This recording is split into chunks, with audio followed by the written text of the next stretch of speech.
कि जब मैकॉले कहा करता था ये बात कि भारत की न्याय पद्धति का नाश हो जाएगा तो भारतीय समाज टूट जाएगा, ऐसे ही मैकॉले एक बात और कहता था। मैकॉले की लिखी हुई एक चिट्ठी है मेरे पास, उसकी फोटोकॉपी। लंदन में एक लाइब्रेरी है, उसका नाम है इंडिया ऑफिस लाइब्रेरी, वहां से मैंने निकलवाई है। इंडिया ऑफिस लाइब्रेरी में से ऐसे कुछ 50,000 से ज्यादा डॉक्यूमेंट्स मैं निकाल के लाया और वहां के कई लोगों की मदद से हमने वो निकलवाए हैं। तो उनमें एक चिट्ठी है मैकॉले की, वो उसके अपने पिताजी को उसने लिखी है।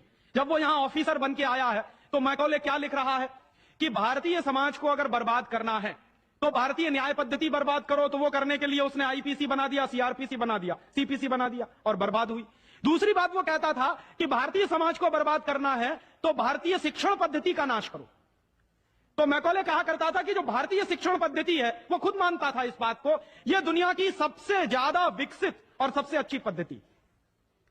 क्या होता था, यहां गुरुकुल चलते थे, गुरुकुलों में विद्यार्थी पढ़ते थे और विद्यार्थी 20 साल तक, 25 साल तक ब्रह्मचर्य का पालन करते हुए शिक्षा ग्रहण करते थे, संस्कार मिलते थे और वो संस्कार लेकर समाज में जाते थे। उन्हीं संस्कारों से संस्कृति बनती थी और वही संस्कृति भारतीय संस्कृति कहलाती थी। ऋषि थे, मुनि थे, बड़े बड़े ज्ञानी थे, महात्मा थे, वो गुरुकुलों को चलाया करते थे और सारे के सारे गुरुकुल जो चला करते थे उनमें वेदों का अध्ययन, पुराणों का अध्ययन, उपनिषदों का अध्ययन, जो भारतीय ज्ञान है, जो भारतीय मनीषा है, उन्हीं सबका अध्ययन संस्कृत के माध्यम से कराया जाता था। मैकॉले ने क्या किया कि गुरुकुलों का नाश अगर करना है तो उसने एक कानून बनाया। क्या कानून बनाया? संस्कृत में जितने विद्यालय इस देश में चलते थे, हिंदुस्तान में अंग्रेजों के जमाने में, उन सबको उसने इलीगल घोषित किया, गैर कानूनी। और उसने प्रतिबंध लगा दिया कि संस्कृत भाषा के माध्यम से कोई भी गुरुकुल चलेगा उसको अंग्रेजी सरकार मान्यता नहीं देगी। तो मान्यता किसको देगी? अंग्रेजी के माध्यम से जो कॉन्वेंट स्कूल चलेंगे उनको अंग्रेजी सरकार मान्यता देगी। और उसके लिए बाकायदा उसने कानून बनाया। उस कानून का नाम है इंडियन एजुकेशन एक्ट। और यह इंडियन एजुकेशन एक्ट लागू हुआ 1858 में, आज से लगभग 140 साल पहले। तो 140 साल पहले जो कानून लागू हुआ था अंग्रेजों के जमाने में, वही कानून आज भी चल रहा है। उस कानून के आधार पर मैकॉले ने क्या किया? संस्कृत के माध्यम से चलने वाले गुरुकुलों को बर्बाद कर दिया, कानून बना के उनको बंद करा दिया। जो उनमें अध्यापक होते थे, गुरु होते थे, उनको मार पीट कर अंग्रेजी सरकार जेल में बंद करती थी। जो विद्यार्थी अध्ययन के लिए जाते थे उनको रोक दिया जाता था, उनका अध्ययन ना होने पाए उसके लिए समस्याएं खड़ी की जाती थी। और दूसरी तरफ कॉन्वेंट स्कूल चालू कर दिए और उसमें अंग्रेजी के माध्यम से शिक्षण देना शुरू किया। एक दिन उसने अपने बाप को चिट्ठी लिखी और इस चिट्ठी में उसने ये लिखा कि मैंने हिंदुस्तान में एक ऐसी शिक्षण पद्धति पैदा कर दी है जिसमें अगर हिंदुस्तानी विद्यार्थी पढ़ेंगे तो पढ़कर निकलने के बाद वो शरीर से हिंदुस्तानी होंगे, दिमाग से सब अंग्रेज हो जाएंगे। वो देख रहे हैं, अभी देख रहे हैं। तो शरीर से हिंदुस्तानी और दिमाग से अंग्रेज। तो मैकॉले दूसरी बात लिख रहा है उस चिट्ठी में कि जब वो शरीर से हिंदुस्तानी और दिमाग से अंग्रेज हो जाएंगे तो अंग्रेजों के हिसाब से सारे काम करेंगे। और वो विद्यार्थी जब कॉन्वेंट स्कूल में से निकलेंगे तो सबसे ज्यादा गालियां भारतीय संस्कृति को देंगे, सबसे ज्यादा गालियां अपने मां बाप को देंगे। कैसे? मॉम और डैड कह के। डैड माने होता है मरा हुआ और मम्मी माने होता है शव। इजिप्ट में आप जाइए, मिस्र एक देश है, वहां पे मम्मीज कहा जाता है किसको? मरे हुए आदमी के शव को। तो हमारी मां हो गई मम्मी, मम्मी, और पिताजी हो गए डैड। आया कहां से ये? मैकॉले ने डाल दिया हमारे दिमाग में। और मैं ये कहता हूं कि मैकॉले तो मर गया, उसका बाप भी मर गया, सब मर गए, भगवान उनकी आत्मा को शांति दे, लेकिन उसकी जो आत्मा है वो हम सब में प्रवेश कर गई है। और कैसे प्रवेश कर गई है? मैं आपको ये इतिहास की सच्चाई बता रहा हूं कि जिस जमाने में मैकॉले ने इस देश में सबसे पहला कॉन्वेंट स्कूल खोला था कलकत्ता में, वो कॉन्वेंट स्कूल चला नहीं, बंद हो गया। क्यों बंद हो गया? क्योंकि कोई भी भारतीय मां बाप अपने बच्चे को कॉन्वेंट में पढ़ाने को नहीं भेजता था। अंग्रेजों के जमाने की बात बता रहा हूं। अंग्रेज अपनी पूरी ताकत लगाकर भी इस देश में कॉन्वेंट स्कूल चला नहीं पाए, लेकिन अंग्रेजों के जाने के बाद गांव गांव में, गली गली में कॉन्वेंट स्कूल चल रहे हैं। और ऐसे मम्मी डैडी पैदा हुए हैं इस देश में जो बच्चे का जन्म लेने के पहले रजिस्ट्रेशन करवाए आते हैं कॉन्वेंट स्कूलों में। कहते हैं कि अगर रजिस्ट्रेशन नहीं कराया तो एडमिशन नहीं मिलेगा। तो कॉन्वेंट स्कूल में पढ़ाना बहुत जरूरी है बच्चे को। और मैं अक्सर पूछता हूं कि काहे को पढ़ाते हैं कॉन्वेंट स्कूल में, तो कहते हैं राजीव भाई जब हमारा बच्चा कॉन्वेंट में पढ़ेगा तो बहुत स्मार्ट बन जाएगा। तो मैं पलट के पूछता हूं कि जरा बताइए स्मार्टनेस क्या होती है। तो अक्सर मां बाप मुझे जवाब देते हैं जो दिल्ली बंबई में रहते हैं कि हम बच्चे को कॉन्वेंट में इसलिए पढ़ने को भेजते हैं कि जब वो कॉन्वेंट में पढ़ेगा तो टाई लगाएगा, मोजे जूते पहनेगा, बढ़िया सूट है।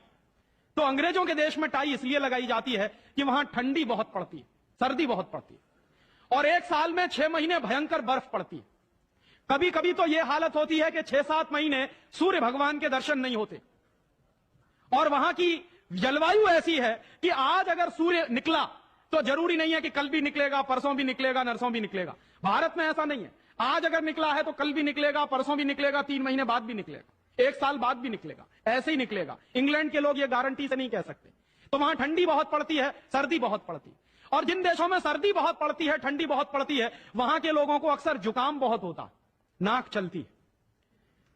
तो जब नाक चलती है तो उस नाक को पोंछने के लिए बार बार जेब से रूमाल निकालना पड़ता। तो उन्होंने क्या किया कि एक रूमाल गले में लटका लो जो नाक पोंछने के काम आएगा। और टाई का माने क्या होता है, अंग्रेजी का शब्द है TIE। टाई का माने होता है गले के चारों तरफ लटकाया गया कोई कपड़ा। किस काम आता है वहां पर, नाक पोंछने के। क्यों करते हैं? क्योंकि ठंडी बहुत पड़ती है, सर्दी बहुत पड़ती है। हमारे देश में तो 1 साल में 9 महीने गर्मी पड़ती है, और यहां गुजरात में तो 12 महीने गर्मी पड़ती है। मैं तो यूपी का रहने वाला हूं, वहां थोड़ी बहुत ठंडी जरूर पड़ती है, यहां तो बिल्कुल नहीं पड़ती। तो वहां तो इसलिए टाई लगाते हैं कि उनको जरूरत है उसकी। हम हमारे बच्चों को क्यों लटका रहे हैं अपने गले में टाई?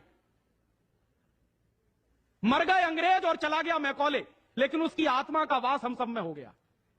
जिसको देखो वो कॉन्वेंट स्कूल में घुसा रहा है अपने बच्चों को, जिसको देखो वो अंग्रेजियत की तरफ ले जा रहा है। शर्म की बात है, शर्म की बात है, सावधान होना चाहिए। एक बार बंबई में मैंने एक जगह व्याख्यान में पूछा, पढ़े लिखे कुछ लोग बैठे थे, कि आप अपने बच्चों को कॉन्वेंट में क्यों भेजते हैं? आपको मालूम है कॉन्वेंट का मतलब क्या होता? यूरोप के देशों में कॉन्वेंट का मतलब क्या होता? यूरोप में हजारों साल एक परंपरा रही है जो हमारे यहां कोई सोच भी नहीं सकता उसके बारे में। यूरोप की परंपरा क्या रही है हजारों साल? वहां बच्चे लावारिस छोड़े जाते हैं। आज भी यूरोप के देशों में, अमेरिका में आधे से ज्यादा बच्चे लावारिस तरीके से बड़े होते हैं। और यह परंपरा आज से 100-150 साल पहले तो बड़ी भयंकर थी। तो यूरोप में क्या होता था कि बच्चा पैदा हुआ, छोड़ दिया चर्च के सामने, छोड़ दिया अनाथ आश्रम में, छोड़ दिया किसी और संस्था में, वहां बड़ा होगा। तो जो लावारिस बच्चे वहां पैदा होते हैं, उन लावारिस बच्चों की पढ़ाई लिखाई, उनकी व्यवस्था करने का काम जिस जगह पर किया जाता है उसको कहते हैं कॉन्वेंट। हाँ बड़ो, तुम्हारे कॉन्वेंट में जा रहे हैं। कॉन्वेंट का माने होता है लावारिस बच्चों के पढ़ने लिखने का स्थान। माने जिन बच्चों के मां नहीं है, जिनके बाप नहीं है, जिनके दादा दादी नहीं है, जिनका कोई कुटुंबीजन नहीं है, उन बच्चों को पढ़ाने के लिए जो स्कूल चलाए गए यूरोप में, उनको कॉन्वेंट स्कूल कहते हैं। तो हम हमारे बच्चों को कॉन्वेंट में क्यों भेज रहे हैं? हाय राम, तौबा तौबा। यहां तो मां भी है और बाप भी है, लेकिन हम इतने बेवकूफ हो गए हैं कि मां बाप के रहते हुए बच्चे को लावारिस बनाने के लिए कॉन्वेंट में भेज रहे हैं।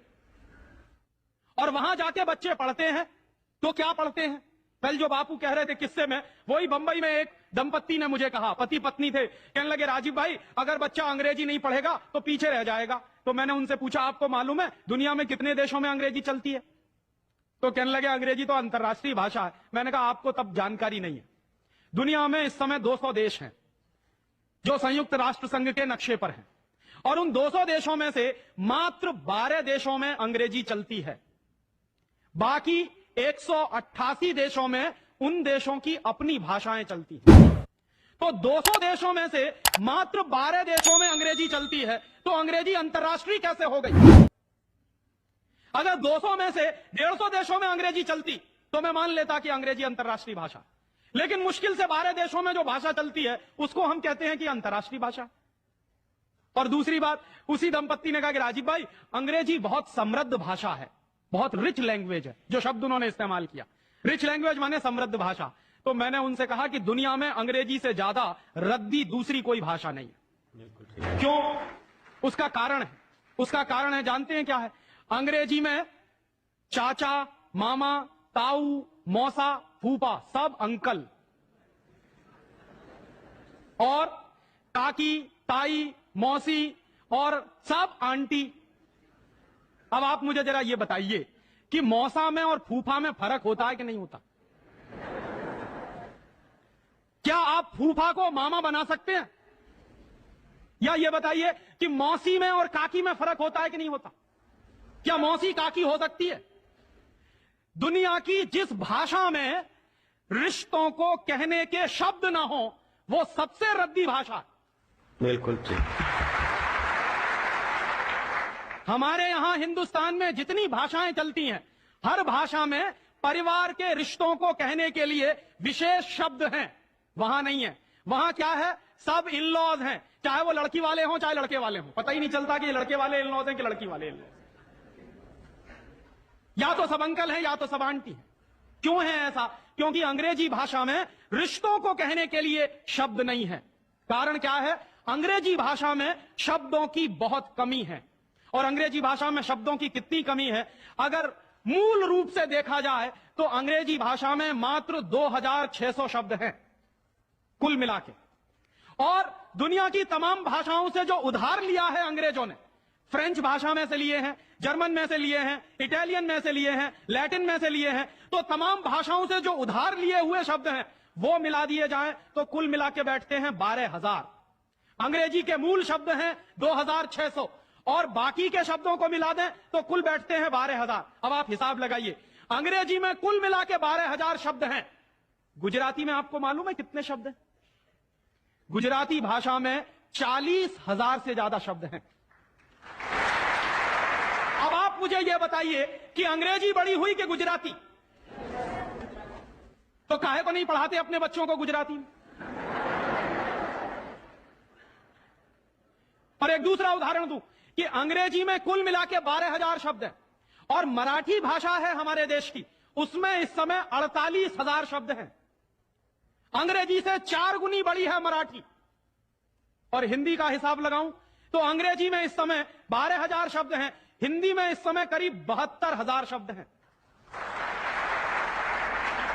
और हिंदी से एक कदम आगे चलिए, संस्कृत। तो अंग्रेजी में कुल मिला के 12,000 शब्द हैं, संस्कृत में कुल मिला के 1.5 लाख शब्द हैं। और संस्कृत से एक सीढ़ी और ऊपर चढ़िए, प्राकृत, जिसको हम सब भूल गए। प्राकृत को अगर ध्यान में रखें तो प्राकृत में 2.5 से 3 लाख शब्द हैं। दुनिया की सबसे बड़ी भाषा हमारे पास है, लेकिन हम बेवकूफों को मालूम नहीं है कि हमारे पास क्या है। हम पढ़े लिखे इडियट हैं, अंग्रेजी में कहें तो भाग रहे हैं एक ऐसी भाषा के पीछे जिसमें मात्र 12,000 शब्द हैं और अपनी भाषाएं छोड़ते चले जा रहे हैं। और ये जो भाषा की गुलामी होती है ये बहुत खतरनाक होती है। जो आदमी अपनी भाषा बदल सकता है वो किसी दिन अपनी मां भी बदल सकता है। और ये मैं बहुत गंभीर बात कह रहा हूं। आपको कुछ दिन के बाद इस देश में कॉन्वेंट्स में से पढ़कर निकले हुए बच्चे ये कहते मिलेंगे कि वो कहते हैं ना, कॉन्वेंट के बच्चे, उनको तो हर चीज इंपोर्टेड चाहिए। Imported car, imported pen, imported pencil, imported television, imported refrigerator. अभी कुछ दिन के बाद कहेंगे कि अब हमको इंपोर्टेड मम्मी पापा भी चाहिए, क्योंकि आपकी शक्ल उनको अच्छी नहीं लगने वाली। वो तो जो भाषा पढ़ रहे हैं उसके संस्कार ले रहे हैं। तो अंग्रेजी पढ़ रहे हैं तो अंग्रेजी के संस्कार ले रहे हैं, और अंग्रेजी के संस्कार तो अंग्रेजियत के संस्कार हैं। और अंग्रेजियत के संस्कार में तो मां और बाप की इज्जत करने की बात उनको कभी सिखाई नहीं गई है। वो तो आपको भी 2 कौड़ी का मान के फेंक देने वाले। और दुर्भाग्य से यही होता है। कॉन्वेंट स्कूल से निकले हुए बच्चे जितनी गाली अपनी मातृभाषा को देते हैं, अपनी संस्कृति को देते हैं, अपने परिवार को देते हैं, उतनी शायद कोई नहीं देता। तो मैकॉले जो कहा करता था वो बात आज हमको दिखाई देती है कि कॉन्वेंट में पढ़कर निकलेंगे बच्चे तो ये शरीर से हिंदुस्तानी होंगे, दिमाग से अंग्रेज होंगे। और इसी के संबंध में एक आखिरी बात उसने और कही थी कि ये जो भाषा की गुलामी होती है ये आदमी के स्वतंत्र चिंतन को रोक देती है। अगर आपको मौलिक चिंतन करना है, अगर आपको स्वस्थ चिंतन करना है और ऐसा चिंतन करना है जिसमें से कुछ नई रचना हो, तो वो आप अपनी मातृभाषा में ही कर सकते हैं। दुनिया में मातृभाषा में पढ़कर बड़े बड़े वैज्ञानिक पैदा हुए हैं, हम लोग अक्सर मैं लोगों को कहता हूं कि जो लोग कॉन्वेंट के पीछे पागल हैं, उनको मैं अभी ताजा ताजा उदाहरण देता हूं। हिंदुस्तान में एक वैज्ञानिक है, उसका नाम है डॉक्टर एपीजे कलाम। डॉक्टर एपीजे कलाम को इस साल भारत रत्न मिला है और डॉक्टर एपीजे कलाम हिंदुस्तान के जिंदा रहने वाले वैज्ञानिकों में इस समय सबसे ऊपर के व्यक्ति हैं। आपको मालूम है डॉक्टर कलाम की पूरी शिक्षा तमिल में हुई है, अंग्रेजी उन्होंने पढ़ी नहीं है। बहुत वर्षों के बाद उन्होंने थोड़ी अंग्रेजी पढ़ी है काम चलाने के लिए। बचपन से उनकी पूरी शिक्षा उनकी मातृभाषा में हुई है। वो तमिल अच्छी जानते हैं, मलयालम अच्छी जानते हैं और हिंदुस्तान में आज वो सबसे ऊंची श्रेणी के वैज्ञानिक हैं जिनको भारत रत्न मिला। दुनिया के ऐसे तमाम वैज्ञानिकों के मैं उदाहरण दे सकता हूं। आइंस्टाइन, अल्बर्ट आइंस्टाइन सारा का सारा काम अपनी मातृभाषा में करता था, जर्मन में, और इसलिए इतना बड़ा बना। फ्रांस में एक वैज्ञानिक था मैक्स प्लैंक, जिसकी थ्योरीज हमारे जैसे इंजीनियर्स को पढ़ाई जाती थी जब हम पढ़ते थे। मैक्स प्लैंक की पूरी शिक्षा फ्रेंच भाषा में हुई थी। तो हम लोग जो अपने मन में गलतफहमी पाल कर बैठे हैं कि हमारे बच्चे अगर अंग्रेजी में नहीं पढ़ेंगे तो उनका विकास नहीं होगा, मैं आपको इसके उल्टी बात कह रहा हूं कि अगर आपके बच्चे अंग्रेजी में पढ़े तब उनका विकास नहीं होने वाला, वो गधे बन जाएंगे, विनाश होगा। हम लोग क्या कर रहे हैं, अपने बच्चों को कॉन्वेंट में भेज कर गधा बना रहे हैं। गधा जानते हैं क्या होता? गधे के ऊपर बोझा लादते चले जाइए, लादते चले जाइए, लादते चले जाइए, बेचारा चुपचाप चलता चला जाता है, चलता चला जाता है। आजकल बच्चों के कंधे पर जो बस्ते हमने लाद दिए हैं, जरा उनका वजन तो कर लीजिए। जो बच्चे का वजन है उससे ज्यादा बस्ते का वजन है। अभी से आप अपने बच्चे को स्पॉन्डिलाइटिस का मरीज बना रहे हैं। जितना वजन उसका कंधा ढो नहीं सकता, उससे ज्यादा वजन उसके कंधे पे लटका हुआ, और बेचारा वो बस्ता लेके जाता है, लौट के आता है। जब लौट के आता है तो घंटों घंटों का होमवर्क उसको दे दिया जाता है।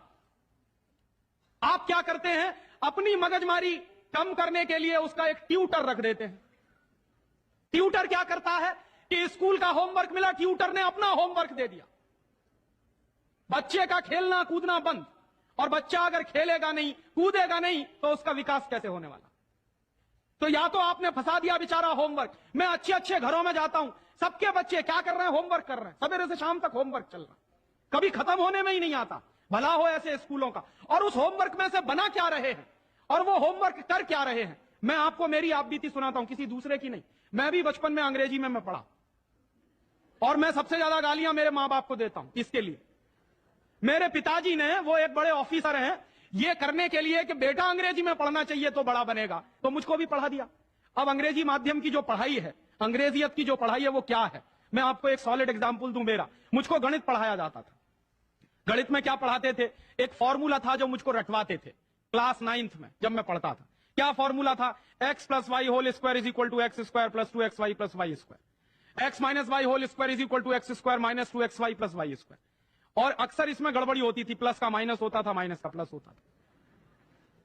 तो क्या होता था, मेरी पिटाई होती थी, क्लास में पिटाई होती थी। और मेरे जो अध्यापक थे तो मुझको खूब चिढ़ाते थे और मुझको खूब उल्टा सीधा कहते थे। एक दिन मैंने ये तय किया कि सब छोड़ छाड़ के ये 2 फॉर्मूले रटूंगा। तो रटने के लिए मैं बैठ गया, सब काम एक बाजू में। अब ये x + y और x - y में मैं घुस गया। लिख लिख के मैंने किलो कॉपियां बर्बाद कर दी, किलो कागज बर्बाद कर दिया। पता नहीं कितने बॉल पेन बर्बाद हुए होंगे। और 3-4 महीने की उस भयंकर मेहनत के बाद मुझको कुछ फॉर्मूले याद हो गए।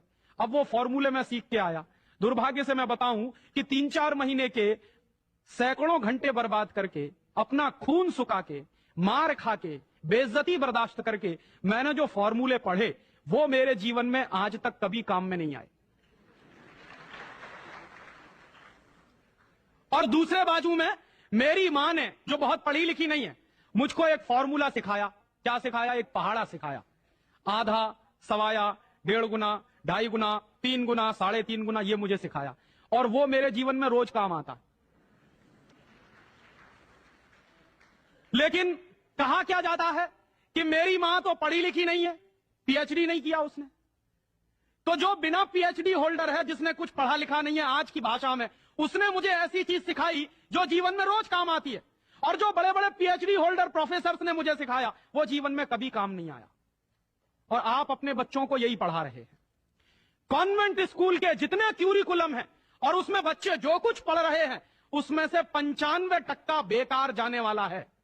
उस 95% का उनके जीवन में कभी कोई इस्तेमाल होने वाला नहीं। ये आप कहिए तो मैं जहां कहिए वहां लिख कर दे दूं, क्योंकि मैं भुगत चुका हूं इस बात को। और वो जो 95% आप पढ़ा रहे हैं, आपके बच्चे के अगर काम नहीं आने वाला है, तो उसके लिए आप लाखों रुपए बर्बाद कर रहे हैं, करोड़ों घंटे बर्बाद कर रहे हैं। उस बच्चे का मन मस्तिष्क आपने दबा दिया है होमवर्क के नीचे, झूठी शान और प्रतिष्ठा में। आप अपने बच्चों को गधा नहीं बना रहे हैं तो क्या बना रहे हैं? तो आप पूछेंगे क्या करें, तो मैं आपसे एक बुद्धिमानी की बात निवेदन करना चाहता हूं। वो निवेदन यह करना चाहता हूं कि जितनी जल्दी हो अपने बच्चों को इन कॉन्वेंट स्कूलों में से बाहर निकाल लीजिए। और बढ़िया बात है। ये कॉन्वेंट स्कूल में इसलिए भी भेजना बंद करिए कि भारतीय संस्कृति में पिता सिर्फ एक होता है, लेकिन कॉन्वेंट स्कूल में एक फादर भी होता है। इस बात की गंभीरता को समझिए कि भारतीय संस्कृति में पिता एक ही होता है, लेकिन कॉन्वेंट स्कूल में जब बच्चे जाते हैं तो एक दूसरा फादर भी होता है। तो पिता के साथ ये फादर कहां से आ गया? और अगर पिता के साथ फादर आ गया तो पता नहीं क्या क्या आ जाएगा आपके घर में। हां, यह मैं चेतावनी के रूप में कह रहा हूं आपसे। यह सिर्फ इशारे से समझ लीजिए कि अगर बच्चे की पढ़ाई के साथ पिता के साथ फादर आया है तो और बहुत कुछ चला आएगा आपके बच्चे के संस्कार में। और कहीं ऐसा ना हो जाए कि आपके देखते देखते आपका बच्चा क्रिश्चियन ना बन जाए, ईसाई ना बन जाए। इसलिए मैं आपसे एक निवेदन तो यह करने आया कि जितनी जल्दी हो कॉन्वेंट स्कूलों से बच्चे निकाल लीजिए। और एक दूसरा निवेदन और करने आया हूं, जितनी जल्दी हो कॉन्वेंट स्कूलों को डोनेशन देना बंद करिए। हमारा हजारों हजारों रुपए का डोनेशन कॉन्वेंट स्कूलों में जाता। एक बच्चे का एडमिशन कराना है तो वो कहेंगे बिल्डिंग फीस दे दो, वो कहेंगे डोनेशन दे दो, वो कहेंगे इसकी फीस दे दो, उसकी फीस दे दो। और रोज रोज कोई ना कोई मांग चढ़ी ही रहती है। आज फलाना डे, आज धमाका डे, आज ये ले आओ, कल वो ले आओ। बर्बादी हमारी, माने हम हमारे दुश्मन को अपना पैसा दे रहे हैं। दुनिया में ऐसे बेवकूफ लोग मैंने कहीं नहीं देखे जो अपने दुश्मन को अपने घर का पैसा देते हो। आप जानते हैं कि कॉन्वेंट स्कूलों में से निकलने वाले बच्चे भारतीय संस्कृति के विरोधी होने वाले हैं और उनको यूरोप की संस्कृति सिखाई जा रही है। उसके लिए पैसा हम खर्च कर रहे हैं अपने हाथों से। तो भगवान के लिए, भारतीय संस्कृति को बचाने के लिए अपने बच्चों को कॉन्वेंट में से बाहर निकालिए और अपने बच्चों के नाम पर ये उनको जो डोनेशन दे रहे हैं आप कॉन्वेंट स्कूलों को, वो बंद करिए। और मैं आपको पूरे विश्वास से ये कहना चाहता हूं कि आपके बच्चे अगर मातृभाषा में पढ़ेंगे तो सबसे ज्यादा विद्वान बनने की क्षमता है उनमें। और ये क्यों है?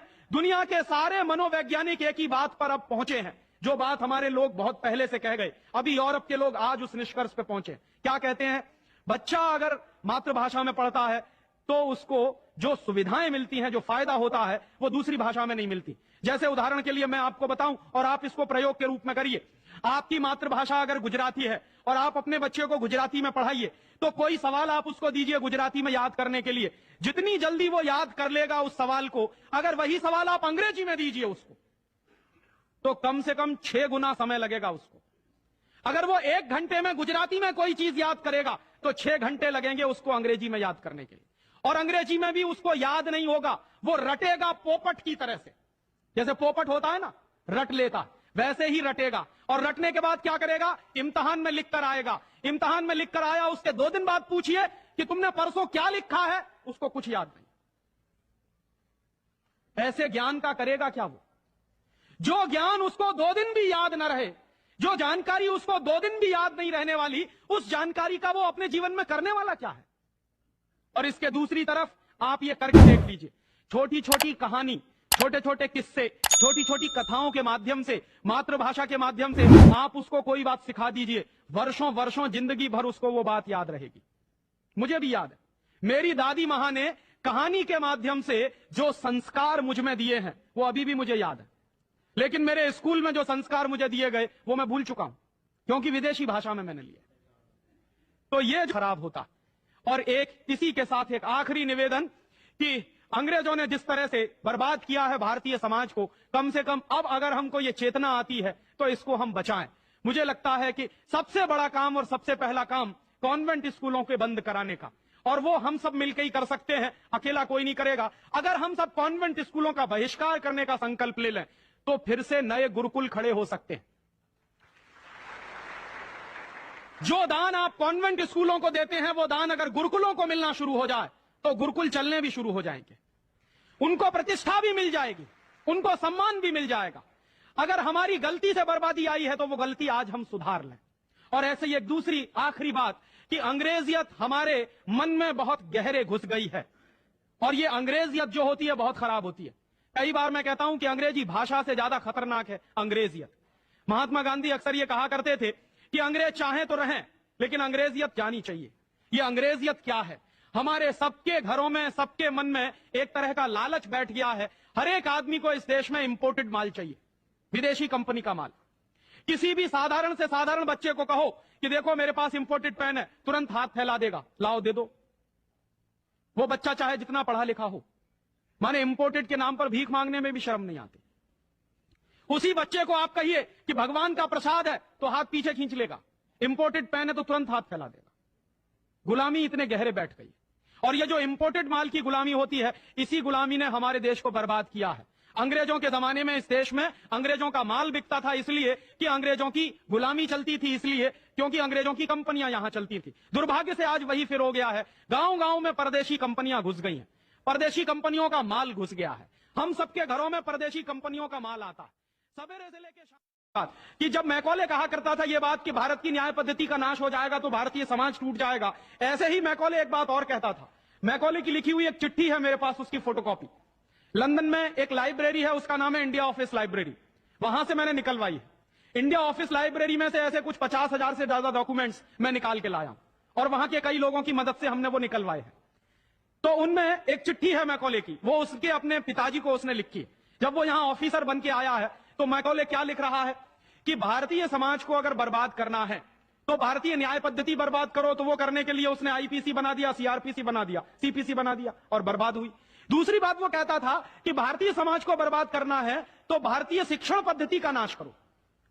तो मैकॉले कहा करता था कि जो भारतीय शिक्षण पद्धति है, वो खुद मानता था इस बात को, यह दुनिया की सबसे ज्यादा विकसित और सबसे अच्छी पद्धति। क्या होता था? यहां गुरुकुल चलते थे, गुरुकुलों में विद्यार्थी पढ़ते थे, और विद्यार्थी 20 साल तक, 25 साल तक ब्रह्मचर्य का पालन करते हुए शिक्षा ग्रहण करते थे, संस्कार मिलते थे, और वो संस्कार लेकर समाज में जाते थे। उन्हीं संस्कारों से संस्कृति बनती थी, और वही संस्कृति भारतीय संस्कृति कहलाती थी। ऋषि थे, मुनि थे, बड़े बड़े ज्ञानी थे, महात्मा थे, वो गुरुकुलों को चलाया करते थे। और सारे के सारे गुरुकुल जो चला करते थे, उनमें वेदों का अध्ययन, पुराणों का अध्ययन, उपनिषदों का अध्ययन, जो भारतीय ज्ञान है, जो भारतीय मनीषा है, उन्हीं सबका अध्ययन संस्कृत के माध्यम से कराया जाता था। मैकॉले ने क्या किया कि गुरुकुलों का नाश अगर करना है तो उसने एक कानून बनाया। क्या कानून बनाया? संस्कृत में जितने विद्यालय इस देश में चलते थे, हिंदुस्तान में अंग्रेजों के जमाने में, उन सबको उसने इलीगल घोषित किया, गैर कानूनी। और उसने प्रतिबंध लगा दिया कि संस्कृत भाषा के माध्यम से कोई भी गुरुकुल चलेगा उसको अंग्रेजी सरकार मान्यता नहीं देगी। तो मान्यता किसको देगी? अंग्रेजी के माध्यम से जो कॉन्वेंट स्कूल चलेंगे उनको अंग्रेजी सरकार मान्यता देगी। और उसके लिए बाकायदा उसने कानून बनाया। उस कानून का नाम है इंडियन एजुकेशन एक्ट। और यह इंडियन एजुकेशन एक्ट लागू हुआ 1858 में, आज से लगभग 140 साल पहले। तो 140 साल पहले जो कानून लागू हुआ था अंग्रेजों के जमाने में, वही कानून आज भी चल रहा है। उस कानून के आधार पर मैकॉले ने क्या किया? संस्कृत के माध्यम से चलने वाले गुरुकुलों को बर्बाद कर दिया, कानून बना के उनको बंद करा दिया। जो उनमें अध्यापक होते थे, गुरु होते थे, उनको मार पीट कर अंग्रेजी सरकार जेल में बंद करती थी। जो विद्यार्थी अध्ययन के लिए जाते थे उनको रोक दिया जाता था, उनका अध्ययन ना होने पाए उसके लिए समस्याएं खड़ी की जाती थी। और दूसरी तरफ कॉन्वेंट स्कूल चालू कर दिए और उसमें अंग्रेजी के माध्यम से शिक्षण देना शुरू किया। एक दिन उसने अपने बाप को चिट्ठी लिखी, और इस चिट्ठी में उसने ये लिखा कि मैंने हिंदुस्तान में एक ऐसी शिक्षण पद्धति पैदा कर दी है जिसमें अगर हिंदुस्तानी विद्यार्थी पढ़ेंगे तो पढ़कर निकलने के बाद वो शरीर से हिंदुस्तानी होंगे, दिमाग से सब अंग्रेज हो जाएंगे। वो देख रहे हैं, अभी देख रहे हैं। तो शरीर से हिंदुस्तानी और दिमाग से अंग्रेज। तो मैकॉले दूसरी बात लिख रहा है उस चिट्ठी में कि जब वो शरीर से हिंदुस्तानी और दिमाग से अंग्रेज हो जाएंगे तो अंग्रेजों के हिसाब से सारे काम करेंगे। और वो विद्यार्थी जब कॉन्वेंट स्कूल में से निकलेंगे तो सबसे ज्यादा गालियां भारतीय संस्कृति को देंगे, सबसे ज्यादा गालियां अपने मां बाप को देंगे। कैसे? मॉम और डैड कह के। डैड माने होता है मरा हुआ, और मम्मी माने होता है शव। इजिप्ट में आप जाइए, मिस्र एक देश है, वहां पे मम्मीज कहा जाता है किसको? मरे हुए आदमी के शव को। तो हमारी मां हो गई मम्मी, मम्मी, और पिताजी हो गए डैड। आया कहां से ये? मैकॉले ने डाल दिया हमारे दिमाग में। और मैं ये कहता हूं कि मैकॉले तो मर गया, उसका बाप भी मर गया, सब मर गए, भगवान उनकी आत्मा को शांति दे, लेकिन उसकी जो आत्मा है वो हम सब में प्रवेश कर गई है। और कैसे प्रवेश कर गई है? मैं आपको ये इतिहास की सच्चाई बता रहा हूं कि जिस जमाने में मैकॉले ने इस देश में सबसे पहला कॉन्वेंट स्कूल खोला था कलकत्ता में, वो कॉन्वेंट स्कूल चला नहीं, बंद हो गया। क्यों बंद हो गया? क्योंकि कोई भी भारतीय मां बाप अपने बच्चे को कॉन्वेंट में पढ़ाने को नहीं भेजता था। अंग्रेजों के जमाने की बात बता रहा हूं। अंग्रेज अपनी पूरी ताकत लगाकर भी इस देश में कॉन्वेंट स्कूल चला नहीं पाए, लेकिन अंग्रेजों के जाने के बाद गांव गांव में, गली गली में कॉन्वेंट स्कूल चल रहे हैं। और ऐसे मम्मी डैडी पैदा हुए हैं इस देश में जो बच्चे का जन्म लेने के पहले रजिस्ट्रेशन करवाए आते हैं कॉन्वेंट स्कूलों में। कहते हैं कि अगर रजिस्ट्रेशन नहीं कराया तो एडमिशन नहीं मिलेगा। तो कॉन्वेंट स्कूल में पढ़ाना बहुत जरूरी है बच्चे को। और मैं अक्सर पूछता हूं कि काहे को पढ़ाते हैं कॉन्वेंट स्कूल में? तो कहते हैं राजीव भाई, जब हमारा बच्चा कॉन्वेंट में पढ़ेगा तो बहुत स्मार्ट बन जाएगा। तो मैं पलट के पूछता हूं कि जरा बताइए स्मार्टनेस क्या होती है? तो अक्सर मां बाप मुझे जवाब देते हैं जो दिल्ली बंबई में रहते हैं कि हम बच्चे को कॉन्वेंट में इसलिए पढ़ने को भेजते हैं कि जब वो कॉन्वेंट में पढ़ेगा तो टाई लगाएगा, मोजे जूते पहनेगा, बढ़िया सूट है।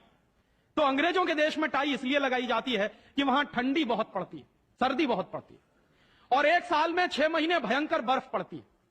कभी कभी तो यह हालत होती है कि 6-7 महीने सूर्य भगवान के दर्शन नहीं होते।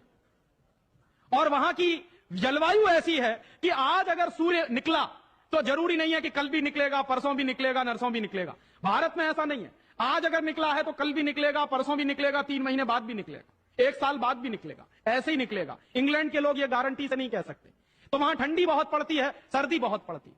और जिन देशों में सर्दी बहुत पड़ती है, ठंडी बहुत पड़ती है, वहां के लोगों को अक्सर जुकाम बहुत होता, नाक चलती है।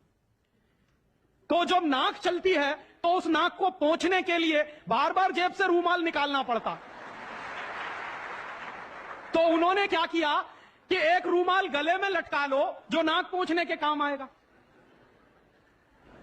और टाई का माने क्या होता है? अंग्रेजी का शब्द है TIE। टाई का माने होता है गले के चारों तरफ लटकाया गया कोई कपड़ा। किस काम आता है वहां पर? नाक पोंछने के। क्यों करते हैं? क्योंकि ठंडी बहुत पड़ती है, सर्दी बहुत पड़ती है। हमारे देश में तो 1 साल में 9 महीने गर्मी पड़ती है, और यहां गुजरात में तो 12 महीने गर्मी पड़ती है। मैं